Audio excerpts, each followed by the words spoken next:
All right, today we're taking a journey deep into the Himalayas to unpack the incredible story of Nepalese art.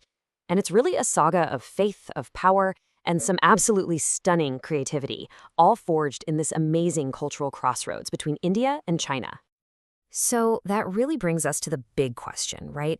How did this relatively small kingdom, tucked away in the mountains between two cultural giants, not only absorb all these outside influences, but then turn around and create an artistic language so powerful, so unique, that it was in demand all across Asia?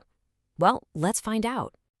So, our story kicks off way back in the ancient period. And it's so important to get this.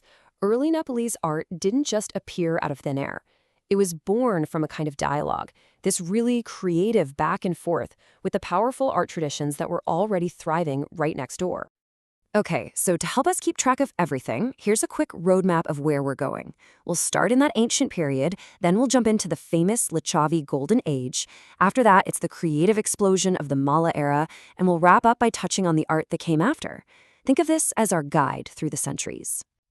In the beginning, Nepal's artists were looking at two major styles from India. On one hand, you had the Gandhara school, with its very realistic, almost Greco-Roman-looking figures. But on the other, you had the Mathura school, which was all about these idealized, powerful forms bursting with divine energy. And it was that Mathura style that really clicked, that laid the foundation for what would become a Nepalese sculpture. So let's jump ahead to the Lichavi period, from the 5th to the 9th century. And this is where it gets really exciting. This is the moment when Nepal stops being just a student of other styles and starts becoming a true master. It's the era where a uniquely Nepalese style, sophisticated, elegant, and totally distinct, is born. So, what did this new style actually look like? Well, Lichavi artists took the incredible grace of India's Gupta Empire and they mixed in their own secret sauce. They loved working with this hard, dark stone, and they focused everything on capturing a sense of divine calm and perfect balance. You'll notice there's not a lot of flashy jewelry or decoration. The real star is the natural, flowing shape of the body itself. And they even invented their own special polish called lip that gave the stone this amazing finish. It was totally their signature. And here it is, the one piece that art historians always point to, the absolute masterpiece, the Vishnu Vikranta sculpture. And the reason it's a huge deal is that it's dated precisely to 467 CE. This gives us a solid anchor in history, proving just how sophisticated Nepalese artists were, even this early on. It shows the god Vishnu taking these giant cosmic strides across the universe. And it's just this perfect mix of raw power and elegant grace. All right, now we're entering the Malla period, which ran from the 13th to the 18th century. If the Lichavi era was about creating a signature style, the Malla era was about letting it completely off the leash. It was a time of fierce artistic rivalry in the Kathmandu Valley, and art wasn't just for temples, it was everywhere. It was literally woven into the fabric of daily life. To really get Malaya art, you have to know about the tundal. See, this is way more than just a simple wooden support beam. It is one of the most iconic, most recognizable forms of Nepalese art, period. If you look at any pagoda temple in Nepal, you'll see these incredible, ornately carved struts holding up the roofs. Each and every one is a masterpiece.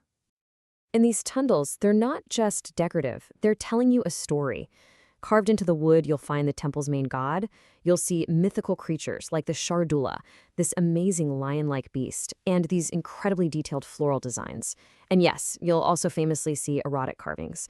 But these weren't for shock value. They were actually complex symbols of tantric philosophy, all about the creative energies of the universe. The whole temple becomes a kind of text that you can read. Now, Malla artists weren't just geniuses with wood, they were absolute masters of metal.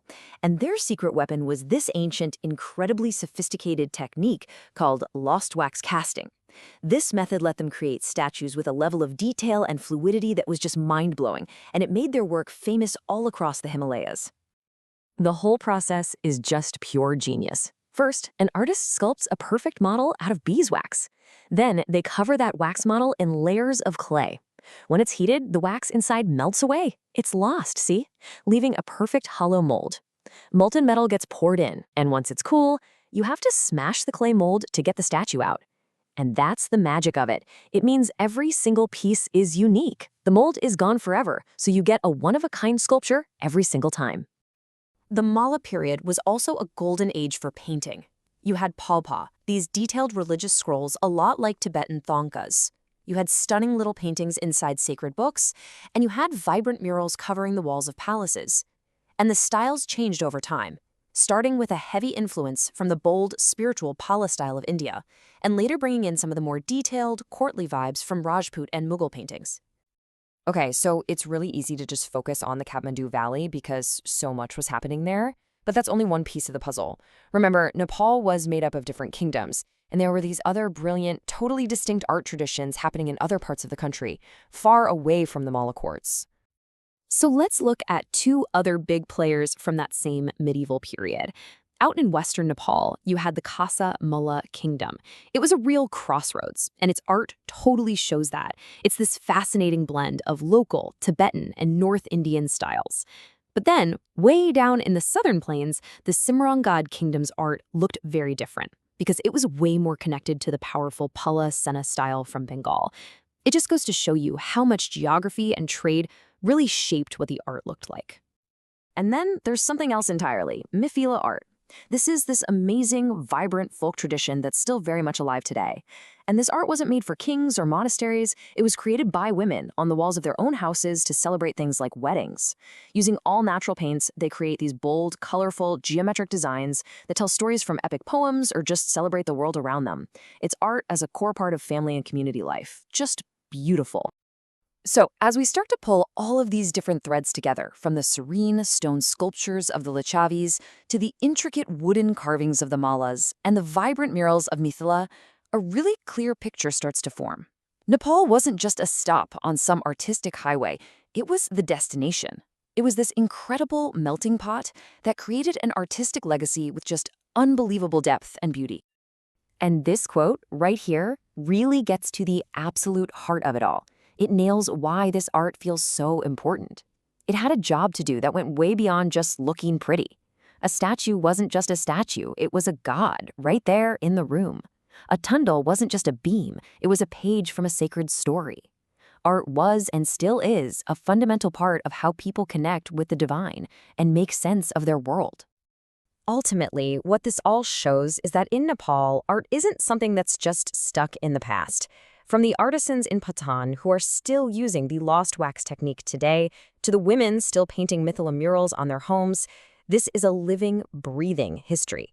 That cultural crucible is still hot, the creativity is still there, which leaves us with one last, really exciting question to think about.